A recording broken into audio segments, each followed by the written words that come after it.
Good morning. Guess what we're doing today? That's right, we're making butter beans. Now, on the package it says large limas. But growing up down here in New Orleans, it always was called butter beans. And I tell you what, I love butter beans because they're so creamy. Now, I did soak them overnight. Now, I'll show you in a second. But what I have going in the pan, I started with a little butter, and I just sliced some onions. Basically, I cut the onions in half, gave them a long slice, and I've just been sauteing them off. So now, let's get in a little garlic. I have a little minced garlic here. We'll get that in. And while this is just, oh, that garlic smells so good going in, we're going to talk about an ingredient that some people know about, some people don't. I have just some mild smoked sausage that I just cubed up, but this right here, this is called pickled meat. Now, for those of us that grew up in this area, Grandma always says, hey, can you go to the store and give me some pickled meat? All it is pork that has been pickled. It's often used in beans. It's often used in greens. It doesn't give a pickled flavor, but it does enhance a little bit of flavor into the beans or the greens or whatever it's cooking in. So don't think it's going to give you a pickled taste, but it's just, it's not salty. It's hard to describe, but it adds and it enhances that flavor. And what's nice is, because beans cook so long, this pickle meat will sometimes just get so tender it falls apart, and it is so wonderful to eat. So in the pan, we'll add our pickle meat in, and our sausage, and let's just saute this off for a little bit.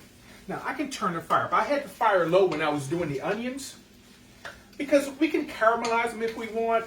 I believe in staging at different times.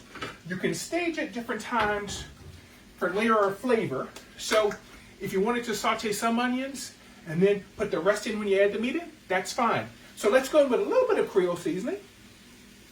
Not too much, because we're going to get some flavor coming out of that sausage. And we can always add seasoning to it at the end. All right? So as you see, that's starting to pick up. Now, I soaked the beans overnight. And they start off very small, but look how big they get when they soak overnight. Okay? Soaking overnight helps them cook a little quicker. If you don't have the opportunity to soak them, don't worry about it. But I like to put the beans in. Come on. Come on in. Get on in there. Yes. Yes. Now, I have 2 pounds of beans that I'm doing. So you can do 1 pound, 2 pounds, but I figure, beans are one of those things while you're doing it, you might as well make a lot for the rest of the family. Oh. So you'll notice, if you let your beans saute for a while, you'll notice the skins on them will start to wrinkle, okay? And that's fine. So to this, if you want to let them soak longer, you can. To this, I'm going to put in my chicken stock. All right. I'm going to get this to a boil, turn it down, and let them simmer. You see here, I've got my rice ready to go. I have my stock in. I have a little parsley, a little garlic, and some cilantro in the rice to give that rice a flavor, because this way we have flavor coming from underneath as well as on top.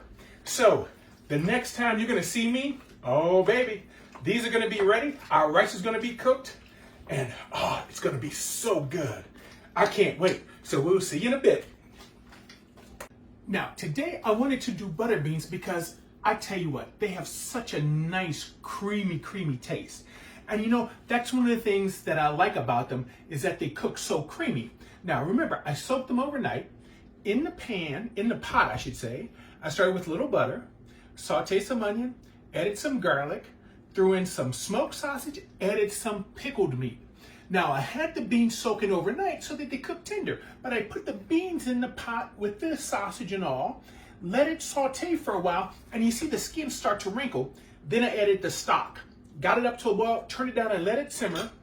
And you can see here how by soaking them, just like most beans, they cook so creamy and thick. And I did use a little bit of Creole seasoning earlier, a little bit of salt, just a tiny pinch of salt. But this is where you want to go ahead and check it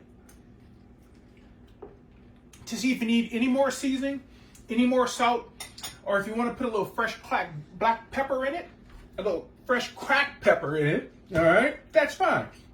But you know, I like to finish off with a little green onion, a little parsley and cilantro, and next to it I have our rice cooked, and this, oh, this is so good. Now, if you have a little bit of beans left over, and you're not sure what to do with a little bit, add more stock to them, and then you can have a butter bean soup, okay? But if you want this thicker, just let it cook down longer, just depending on how far you want to let it go and how thick you want it.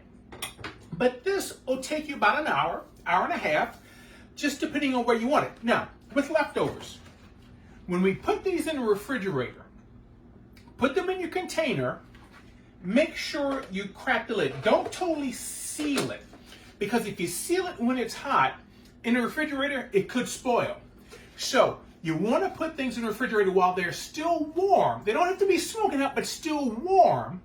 But make sure you don't put the lid all the way on. Leave a little bit of opening. And remember, this is another great dish that you can bring to family members. If you're going to bring it to family members, go ahead and refrigerate it first.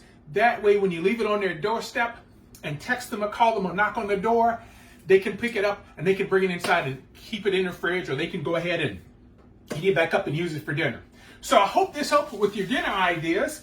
I'm trying to figure out if you have some ideas what you might want me to do. Go ahead and send a text or send an email to the station, and we'll see what other ideas we can come up with. And also remember, gang, support the restaurants. You know, it's how do they say? It's good to go. So go ahead, get your meals to go, support those local restaurants, because, you know, hey, we need it. We have to support our community any way I can. And thank you to all our emergency workers, from the sanitation people to the hospital workers to the police and fire department. Thank you so much. So if you want this recipe and others, go to wwl/food, wwl.com/food, and you can find this recipe and more. So for WWL TV, I'm Chef Kevin. Look at me, I can't even talk today. I'm Chef Kevin Belton. Have yourself a great day.